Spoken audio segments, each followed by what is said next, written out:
صحنه برگزاری 27مین جشنواره تکریم مهدساز استان اصفهان هستیم.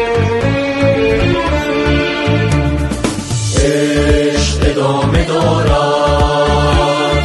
مسیرتان تحقق رویاست، راهتان چه زیباست، نگاهتان به صبح فرداست.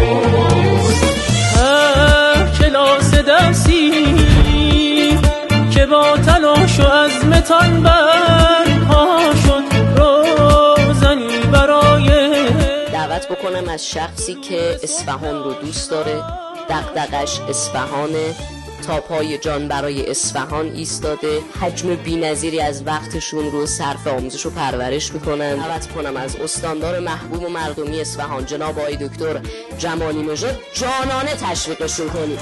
ما امسال تصمیم گرفتیم که با دوستان این در واقع جشنواره خیر مدرسه ساز و تمام شهرستان‌ها در طول این ماه داشته باشیم و بتونیم ان شاءالله این شیرینی کار رو تقسیم کنیم و توزیع کنیم بین هم استانی‌ها.